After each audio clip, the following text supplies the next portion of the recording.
Salut les filles, j'espère que vous allez bien. Aujourd'hui, je vous présente un livre d'une de mes collègues auteurs. Donc, c'est un livre dans la collection Génération Filles de chez De Mortagne.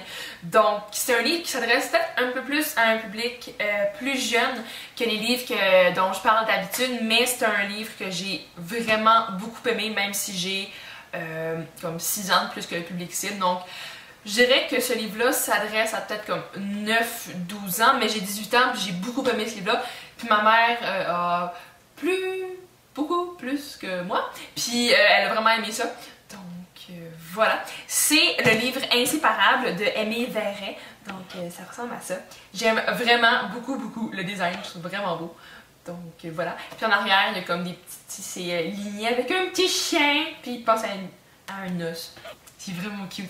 Donc, je vais vous lire la 4e de couverture, puis après, je vous parlerai de dans le roman. Puis, juste vous dire, c'est vraiment cute. Comme, à chaque chapitre, c'est des choses comme ça, puis c'est en vert. Fait Emile, comme ça, dans ce livre, elle a de la couleur. C'est vraiment cool. Donc, ok, on va commencer le 4e de couverture. Ok. Éléonore est une fille ordinaire. C'est ce qu'elle pense. Elle aime dessiner des robes et des cornes à sa mère, selon son humeur. Elle a la chance d'avoir une meilleure amie trop cool, Lola, qui est fan de magasinage, mais qui sait surtout quoi faire en toutes circonstances, particulièrement lorsqu'il est question de garçons. D'ailleurs, tous les tests dans le magazine lui confirment qu'elle est l'amoureuse idéale. Mais alors pourquoi est-ce que justement depuis que Lola leur a arrangé un rendez-vous avec 2 joueurs de soccer super cute, que l'amitié entre les filles semble ébranlée? Lorsque notre meilleure amie se fait un chum, elle a le droit de passer du temps avec lui, c'est sûr. Beaucoup, même, des fois. Mais, est-ce que ça lui donne le droit d'abandonner sa beste en pleine nuit, après une soirée catastrophique? De lui mentir? Qu'est-ce qu'on fait quand on ne comprend plus du tout sa BFF? Heureusement, pour Ellie, il y a Jérôme et Mathieu Rochon, une BD et 2 premiers baisers. Donc, Donc, c'est l'histoire de Éléonore et Lola, qui sont meilleures amies. Elles vont au secondaire, et elles ont une amitié pas vraiment conventionnelle, c'est-à-dire que oui, elles sont amies, mais l'Éléonore est plus proche de Lola que Lola est d'Éléonore, et ce contraste va s'approfondir au cours de l'histoire. Et dans le fond, ce que j'aime de cette histoire-là, c'est que oui, on parle d'amour, d'amitié d'école, mais aussi on aborde les amitiés peut-être un peu toxiques. Et j'ai vraiment beaucoup aimé la façon dont Aimée a abordé ce sujet-là. Puis voir comment Éléonore réagit face à la perte d'une amie, face à ce que Lola lui fait subir, ce qui des fois est vraiment très méchant. Puis Lola, dans le livre, des fois j'étais comme ok, cette fille est tellement bitch, je l'aime vraiment pas. Désolée du langage. Mais j'ai vraiment aimé le contraste entre les deux personnages. Puis aussi que Éléonore, c'est le personnage principal, qu'elle soit pas stéréotypée. C'est pas comme la fille qui aime les choses de fille, blablabla.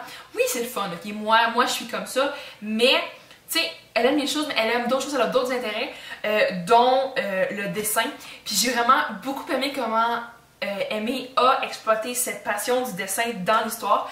Dans le fond, pour passer le temps, vu que Lola et elle sont en chicane, Éléonore se fait un ami, Mathieu Rochon, avec qui elle va dessiner une BD. Puis l'histoire de la BD est excellente, ok? Elle dure vraiment pas longtemps dans le livre, mais j'ai tellement aimé l'histoire de la BD. C'est vraiment bon.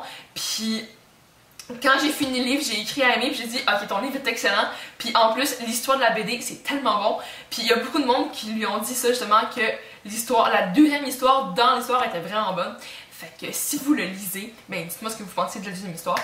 Puis c'est ça. Puis ça se lit vraiment bien. J'ai beaucoup aimé le style parce que c'est un style plus jeune où justement les personnages parlent comme les jeunes d'aujourd'hui. En bon français, on s'entend. Mais c'est un petit peu un style comme What the fuck. Tu sais, je trouve qu'on se reconnaît. C'est un style similaire. Puis j'ai vraiment aimé ça. C'est très près des sentiments, très vif.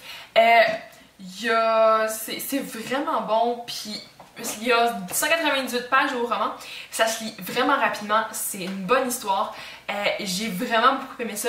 La fin, j'étais tellement fâchée contre Lola, je voulais la rentrer dans le mur parce que ce qu'elle a fait, j'étais outrée, sérieusement. Comme... Ah! Mais ça vaut la peine d'être lu parce que moi j'ai vraiment beaucoup apprécié ce roman-là. C'est un roman un peu plus jeune, mais bon, parce que ça dérange pas vraiment. Littérature jeunesse, moi j'aime ça beaucoup. Puis en plus, c'est comme la couverture est trop belle. Donc voilà les filles. Moi je vous le conseillerais pour comme je veux dire, toute saison. Il y a des romans qui se lisent mieux l'été comme l'hiver, mais ça vraiment c'est pas mal multi-saison. Donc c'est ça. J'espère que ma petite revue vous a plu. Puis, ben c'est ça. Donc, si vous le lisez, dites-le moi. Puis, si vous l'avez déjà lu, ben dites-le moi aussi. Ça me fait plaisir de parler avec vous d'Éléonore et Lola. Donc, c'est ça. Bonne lecture, les filles. Bonne fin de journée. Puis, on va se revoir très bientôt. Donc, ben c'est ça. Fait que, voilà, c'est ça. Bye, les filles.